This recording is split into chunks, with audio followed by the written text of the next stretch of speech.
Que tal, saúdos, conta atrás para unha nova edición do Culturgal. Ampliamos de contado, isto é Pontevedras 10. Comezamos. O Centro de Interpretación das Torres Arcebispais acolleu esta mañá a presentación dunha nova edición do Culturgal e xa van 12. A Feira das Industrias Culturais de Galicia, que se vai celebrar entre o 29 de novembro e o 2 de decembro no Pazo da Cultura, trae este ano dúas novidades, unha en relación aos contidos e outra sobre a estética e a redistribución dos espazos. Pontevedra comeza xa a prepararse para a 12ª edición do Culturgal. A Feira de Industrias Culturais de Galicia quere fomentar este ano a inclusión e a cultura interactiva. Por iso, co obxectivo de mellorar a redistribución dos stands e dos diferentes espazos, a organización traballou máis profundamente na parte estética. Quixemos diseñar unha feira máis flexible, máis actual, suprimir aquela feira de paredes, non? Que as típicos stands modulares de paredes, e ir a unha feira máis translúcida, non? De feito, os peches e as separacións entre os stands van ser feitas con policarbonato, con elementos de cores, con elementos máis translúcidos, que nos obriguen tamén ao público e ás empresas a reformular, si queremos, incluso as relacións, non ter compartimentos estancos e ir a unha feira máis compartida, non? Outro dos cambios desta edición ten que ver cos contidos. A directiva do Culturgal quere fomentar a participación daquelas empresas e entidades centradas na cultura interactiva. Animamos entón a reserva de stands neste espazo a empresas dedicadas a videoxogos, a realización de apps, realidade aumentada, realidade virtual. E queremos tamén presentar e centrar todo o mundo da cultura galega na estimulación e interacción do público e que se mostren as infinitas posibilidades de desenvolvemento e aproveitamento da tecnoloxía nos produtos e servizos culturais. Con estas dúas ideas sobre a mesa, a organización abre xa o prazo para todas as empresas que queiran contratar un espazo nesta feira ou para aquelas asociacións que queiran presentar propostas de programación, porque este é, sin dúbida, o principal escaparate da cultura galega. Este ano volvemos ser o principal patrocinador cunha achega de 65.000 euros e é un dos proxectos que desde a Consellería máis valoramos porque se transmite non soamente o valor da cultura como formación, como achega persoal, senón tamén o seu impacto a nivel económico e turístico, que creo que son moi importantes. A Feira das Industrias Culturais de Galicia, a Culturgal, é o principal escaparate dun sector estratégico de Galicia que permite amosar nesta provincia e en concreto nesta cidade de Pontevedra o músculo creativo é un nicho de talento para facer país. O Culturgal fai país. O Culturgal provoca que nós teñamos algo que construa un relato da nosa historia cultural e do que somos. Polo tanto, para nós, xa solo por iso é unha peza clave do traballo cultural e do traballo político, non? Que facemos. As autoridades que participaron hoxe na presentación do Culturgal coincidiron en que este evento está máis que consolidado no territorio galego e serve para situar a Pontevedra como un referente neste sector. A feira desenvolverase no Pazo da Cultura do 29 de novembro ao 2 de decembro.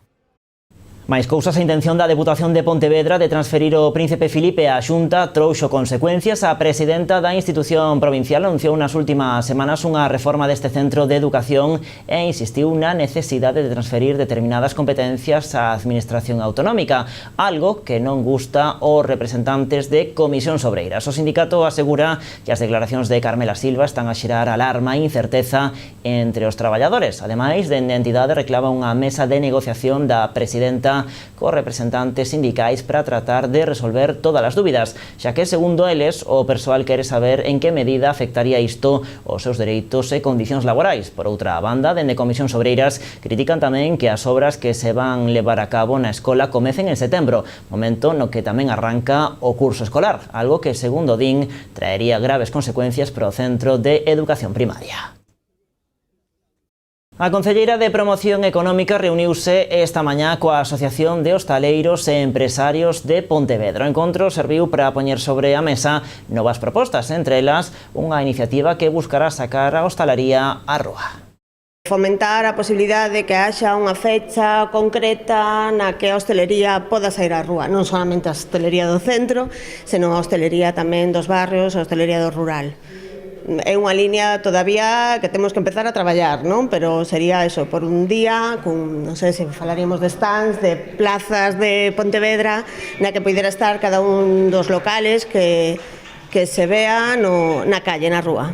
O que queremos é aportar a experiencia tanto a nosa como hosteleiros e obviamente a propia do Concello, entre ambas partes intentar ter unha boa proposta de cara á xente da cidade.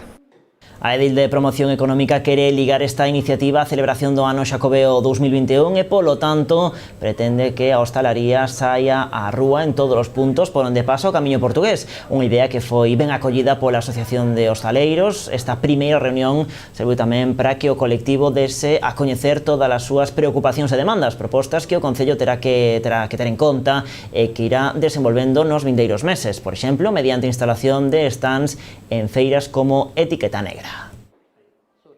Bueno, e outro dos asuntos dos que se falou tamén nesta reunión foi a celebración das populares peñas, o Macro Botellón, que terá lugar esta fin de semana. Sempre xera malestar entre os veciños e o sector da hostalaría, un sector que cada ano sofre perdas económicas con este evento e que reclama unha maior regulación por parte do Concello. Obviamente sempre hai cosas que están ben feitas e cosas que están menos ben feitas. Trátase de corrixir errores, sobre todo por parte do Concello, parte o de sempre por parte dos hosteleiros, a mellor intentar evitar as posibles demandas ou queixas que hai da xente que a mellor que a veces complicado ir pola rúa, pola zona bella, non recibir a mellor un pouquiño de viño encima ou a xente que orina nas calles e sobre todo o cúmulo de basura que se dá a final do día, non? Son problemas que non son fáciles de solventar e que, se está traballando neles.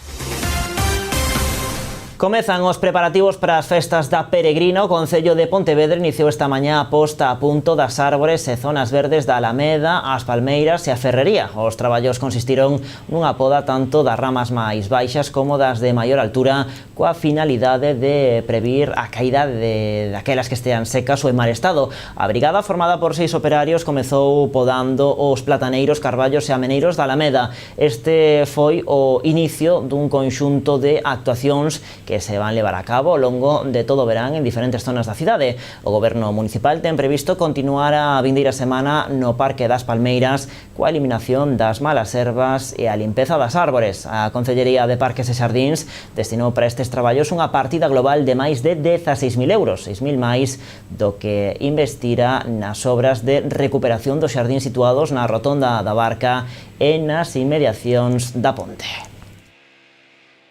E que mellor plan para despois dunha xornada de sol e praia que desfrutar da boa gastronomía e tamén da coctelería nunha terraza. A piques de comezar o mes de agosto, os chiringuitos convértense nun lugar dos máis demandados. Entre eles destaca cada ano o chiringuito de Sinás, en Raxó, un espazo a pé de praia onde relaxarse, descansar e incluso gozar da mellor música en directo. Vistas ao mar, gastronomía, coctelería e ata música en directo. Esa é a receita perfecta para desfrutar do verán. E todo isto é o que ofrece este chiringuito de Sinás. Considerado un dos mellores chiringuitos de España, este espacio é o lugar ideal para descansar e relaxarse durante esta época estival. Eu creo que facemos as cousas con moito cariño e a xente que ven aquí, o que lle digo aos camareiros, que traten a xente sempre ben, cunha sonrisa e intentar que a xente que veña que o disfrute. Despois estar colocado nunha situación que ten, eu creo que tamén influye moito, porque a verdad que é un paraíso sobre encima do mar, é unha maravilla a situación que ten. E despois damoslle moitas cousas a xente, facemos música en directo tamén todos os sábados. Entonces a xente ven, pode vir a tomar algo vermudo polo mediodía, se non queres estar pola noite, os que veñen pola noite teñen concerto, poden tomar copas. Eu creo que a variedade e despois que é moi familiar. O que naceu como unha idea entre amigos foi crecendo ano tras ano, ata converterse nun referente.